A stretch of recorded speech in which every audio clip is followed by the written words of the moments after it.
하나님 말씀 보겠습니다. 하나님 말씀 창세기 25장 34절 말씀입니다.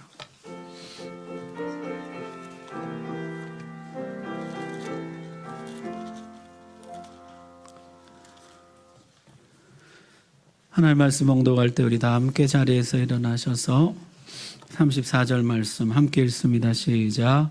야곱이 떡과 팥죽을 에서에게 주매 에서가 먹으며 마시고 일어나 갔으니 에서가 장자의 명분을 가볍게 여김이었더라. 아멘. 감사합니다. 하나님 말씀 전하겠습니다. 이삭은 40세에 리브가와 결혼을 했습니다. 그런데 이제 안타깝게도 리브가가 불임이었어요. 아이를 갖지 못하였습니다. 성경에 보니까 이삭이 여호와께 간구했다 이렇게 나와 있어요. 실제 아이를 낳은 때는 60살이거든요. 그러니까 40살부터 60살까지 20년 동안 간절한 기도, 애타는 인내의 기도였다는 것이죠. 자, 이삭이 아버지보다 나은 것이 많지는 않은데 이 점에서는 매우 아버지보다 뛰어났습니다.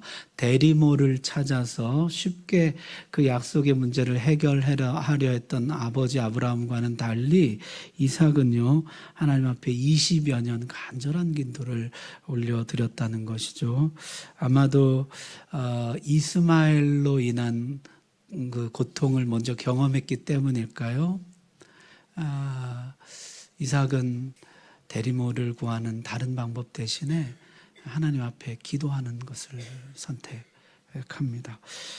그 이삭의 간구를 보게 되면요, 이삭이 여호와께 간구했다 이렇게 쓰였는데 그 간구라는 단어가 평상시 기도 때는 잘 안 쓰는 단어고, 이 애굽에 10가지 재앙이 있을 때 이 재앙을 내게서 걷어주십시오, 이 재앙을 떠나가게 해주십시오 할 때 그 간구거든요. 그러니까 이게 이삭이 지금 상황을 재앙으로 인식하고 있다는 것이요. 하나님 이 재앙이 사라지게 해주십시오, 그런 기도를 드렸다는 것이에요. 여러분, 하나님의 약속은 뭡니까? 하늘의 별과 같은 자손을 주겠다는 것이요. 그런데 아버지 아브라함은 나 이삭을 낳고 하나였잖아요. 이제 내가 그 씨의 약속을 이어가야 되는데 내가 지금 아이를 갖지 못하는 거죠. 그러니까 이삭이 이것을 재앙으로 인식하는 것이죠. 아버지의 맹세가 부족했을까? 아니면 종이 잘못 선택했을까? 하나님이 재앙을 거두어 가 주십시오. 20여 년 간절히 기도를 했다는 것이죠. 하나님이 응답하셨습니다. 하나님이 응답하셔서 리브가가 잉태하게 되었죠. 그런데 배가 너무 아픈 것이에요. 아이를 가졌는데 배가 너무 아팠던 것이죠. 아직 리브가는 모르는 이야기지만 성경에 뭐라고 기록되어 있습니까? 쌍둥이들이 뱃속에서 서로 밀쳤다는 것이에요. 그래서 쌍둥이들은 좀 그런 경향이 있습니다. 배가 너무 아팠다는 것이죠.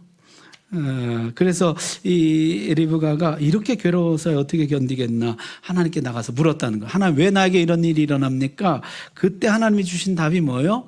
두 나라 두 민족이 내 뱃속에 있다는 것이요. 한 민족은 강하고 한 민족은 약할 것이다, 그렇게 말씀하죠. 큰 자가 어린 자를 섬길 것이다, 이렇게 하나님 말씀했어요. 큰 자가 어린 자를 섬기게 될 것이다. 나중에 보게 되면 정말 하나님 말씀대로 야곱이 에서보다 크게 되고요, 그 다음에 이스라엘 민족이 에돔 족속을 다스리고 지배하게 되죠.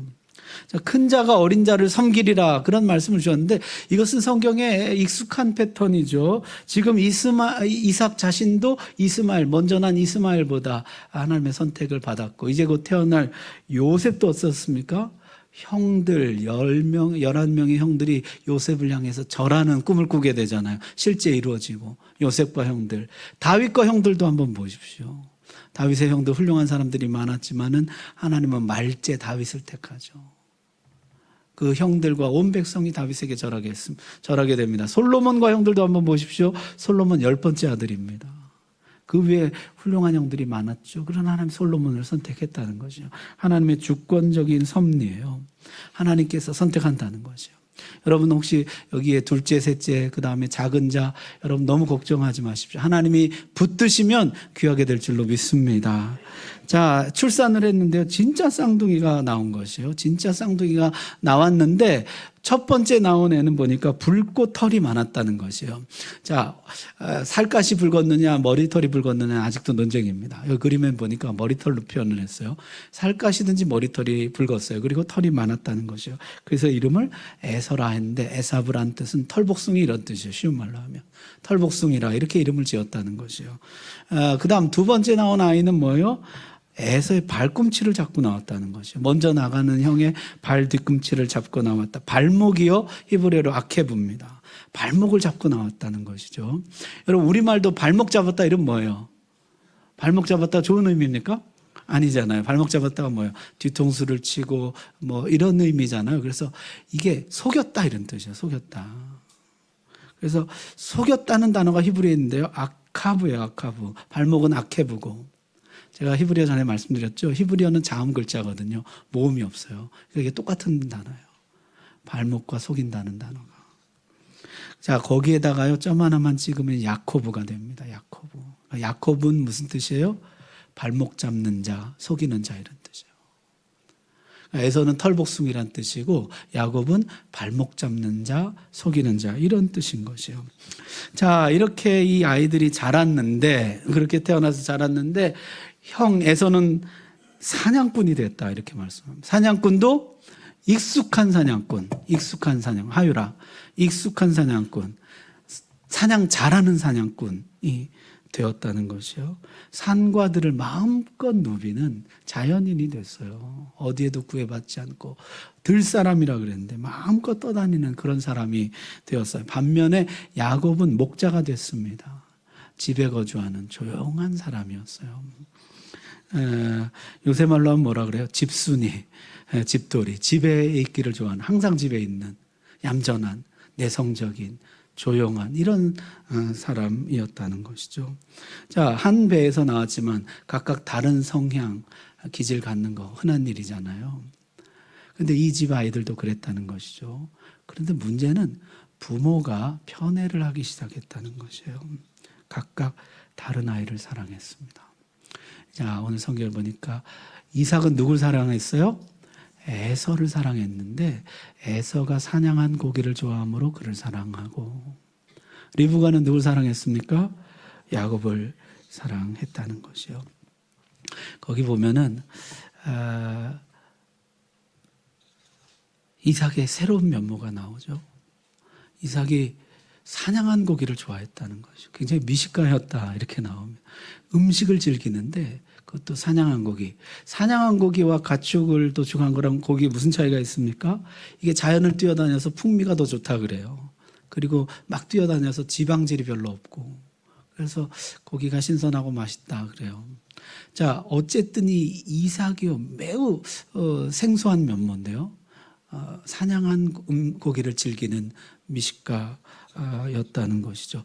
이삭 자신은 어떤 사람이었습니까? 우리가 앞에서 살펴본 바에 의하면 매우 내성적이고 수동적인 사람이에요. 평온한 묵상을 좋아하고 그런 사람인데요. 의외로 이 아버지는요. 자기와 정반대 성향을 가진 활달하고 외향적이고 어떤 것도 구애받지 않고 막 뛰어다니는 들사람에서 큰아들을 사랑했다는 거죠.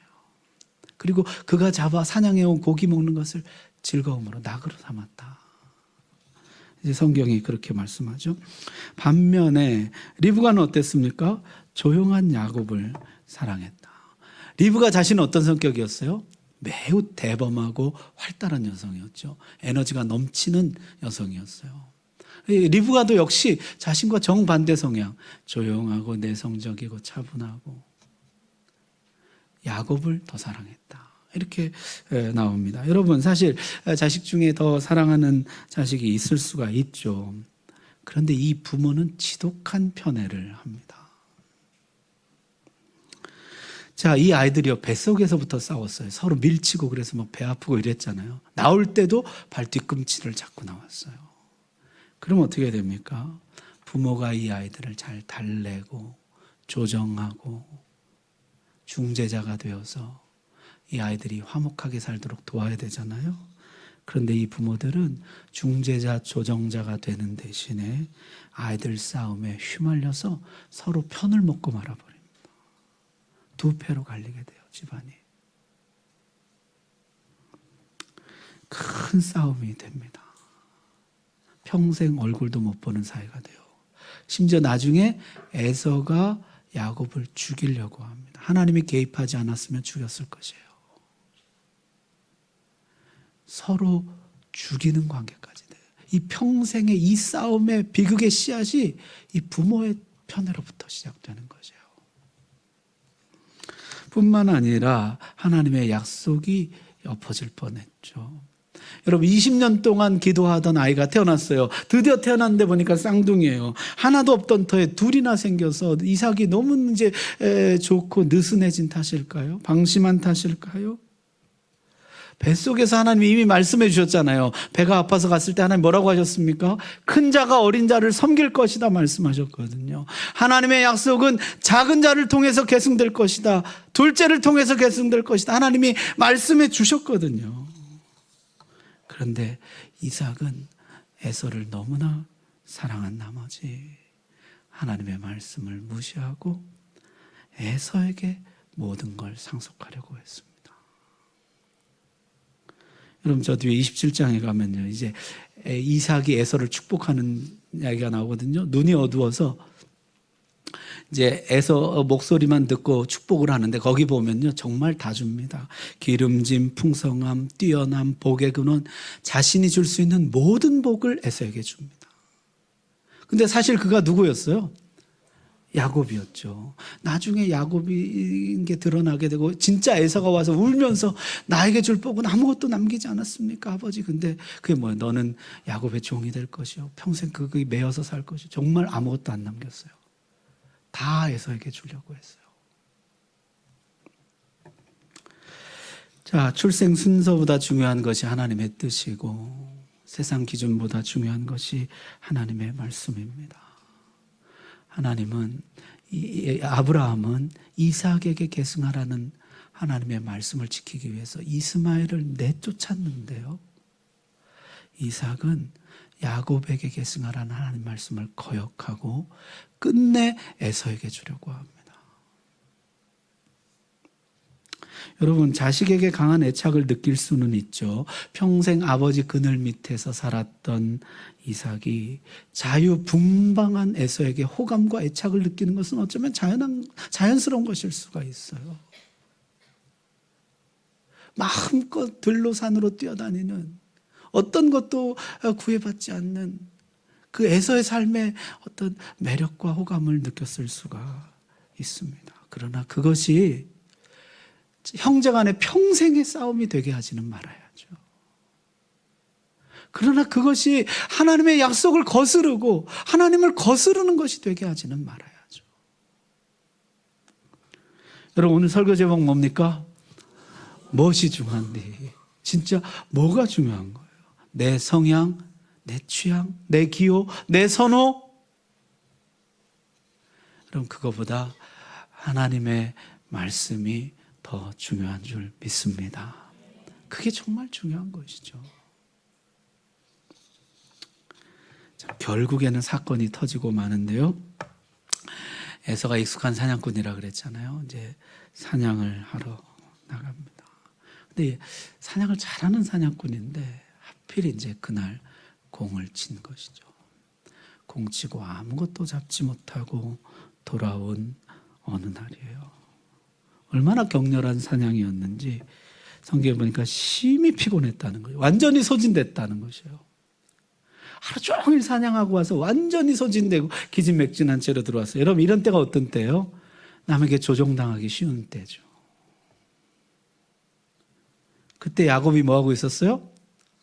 팥죽을 끓이고 있었다는 것이에요. 팥죽이라고 번역했지만 우리 성지순례가 분들도 보셨죠? 그 렌틸콩으로 끓인 스프예요. 달달하고 맛이 괜찮습니다. 그 스프를 이제 막 끓이고 있었다는 것이죠. 에서가 보자마자 달려들어서 어떻게 해요? 빨리 그 붉은 것을 나에게 좀 먹게 하라. 그래서 이제 에서 별명이 에돔이다 이렇게 나와요. 에돔이 붉다는 뜻이거든요.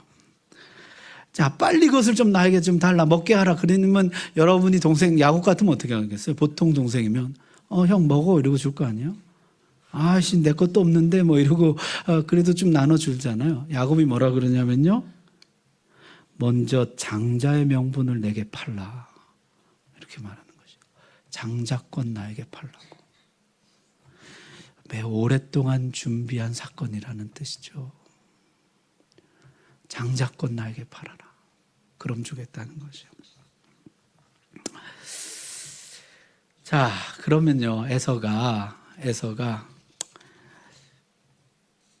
다른 건 몰라도 이거는 안 돼.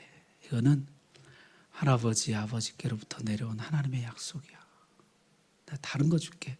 네가 달라는 거 뭐든지 다른 거 줄게. 그렇게 나와야 맞잖아요. 이거는 하나님이 주신 거니까 안 된다고. 근데 에서가 어떻게 해요? 내가 죽게 되었으니 이 장자의 명분이 내게 무엇이 유익하리요.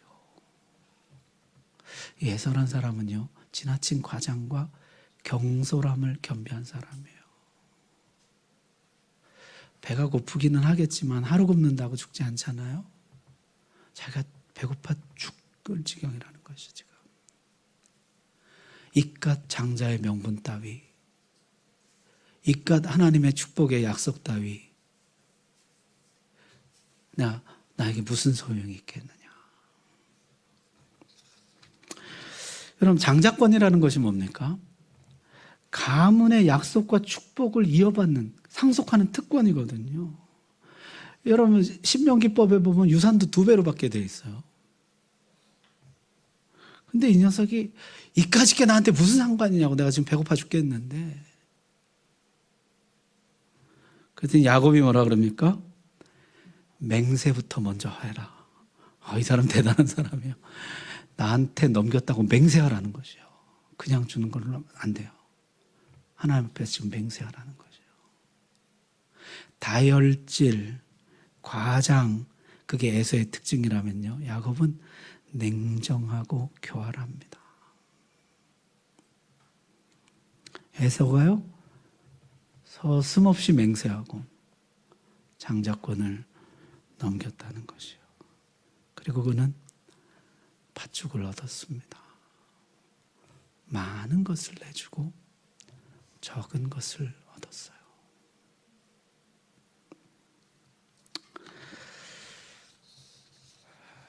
자, 성경의 평가는 무엇일까요? 성경은 이 행동을 어떻게 평가할까요? 오늘 읽은 34절 말씀 우리 다시 한번 같이 읽겠습니다. 시작. 야곱이 떡과 팥죽을 에서에게 주매 에서가 먹으며 마시고 일어나 갔으니 에서가 장자의 명분을 가볍게 여김이었더라. 아멘. 여러분, 성경에 그 표현 좀 한번 보십시오. 에서가 먹으며 마시고 일어나 갔으니, 무심한 듯이, 나는 그런 거 전혀 개의치 않는다는 듯이, 그런 건 나에게 아무 의미도 없다는 듯이 그는 그저 먹고 마시고 일어나 갔다는 것이에요. 아까는 너무 배고파서 그랬다 치더라도 좀 먹고 정신이 돌아왔으면 그거를 좀 환원하려는 어떤 노력을 한다든지, 야, 내가 아까 너무 배가 고파서 했는데 좀 물러달라든지, 내가 다른 거 줄게. 그런 거 전혀 없이 먹으며 마시고 일어나 갔다. 이런 에서의 행동을 성경은 어떻게 평가합니까?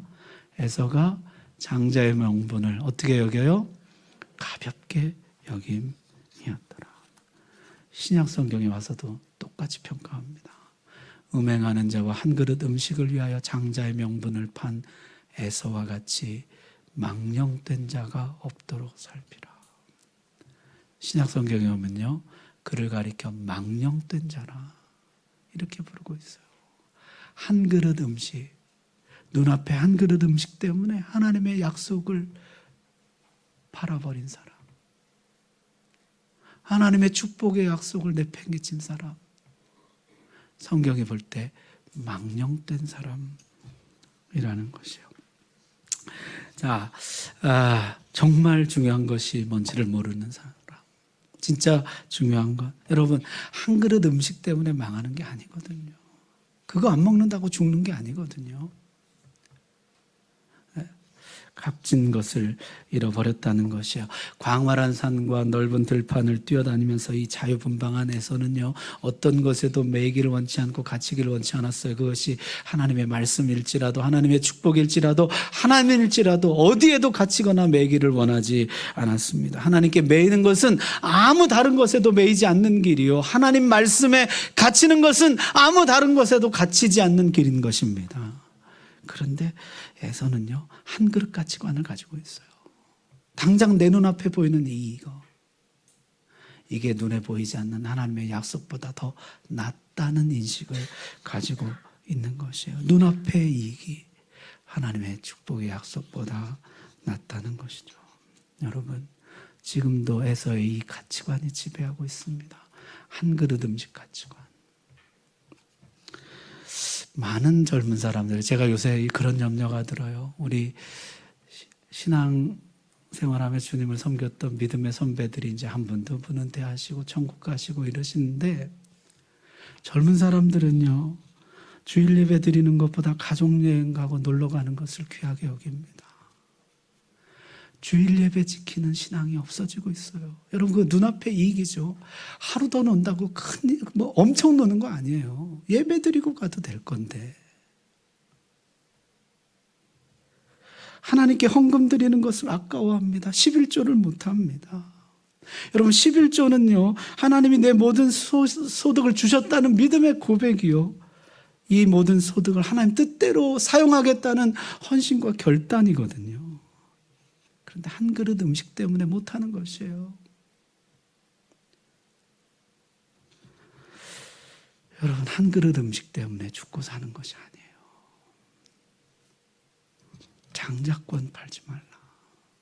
한 그릇 가치관이 장자권 가치관을 지배하는 이 시대 가운데, 그러나 나는 하나님의 장자권을 가진 자로서, 하나님의 축복을 받을 자로서, 하나님의 기업을 상속받을 자요, 하나님의 복을 상속받을 자로서 한 그릇 가치관을 뛰어넘는 그런 믿음의 사람들 되시기를 바랍니다.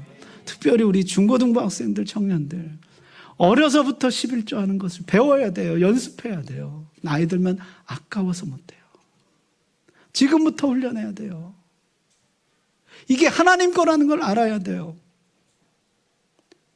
제가 요새 하나님 앞에 회개하고 있어요. 여러분 아시다시피 제가 우리 교회 담임 목사하면서 한 번도 헌금하라는 설교한 적이 없어요.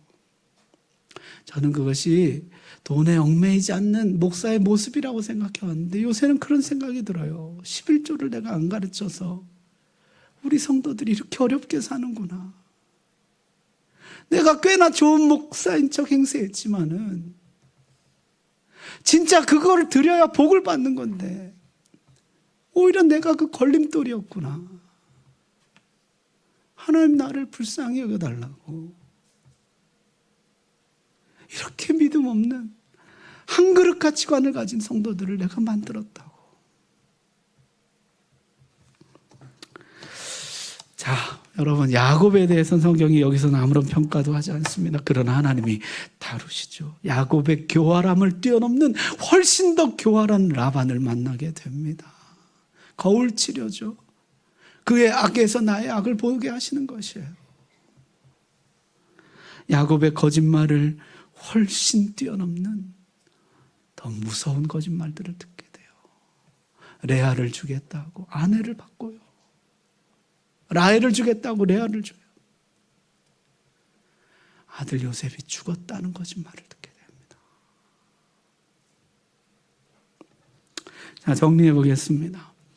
이삭은요, 결혼 후 한 20년 동안 아이가 없었어요. 그런데 그 20년간 하나님 앞에 이 재앙을 거둬가 달라고 20년간 간 거예요. 잘한 것이죠. 두 번째는 아이를 사랑하는 것은 좋은데 지독한 편애를 합니다.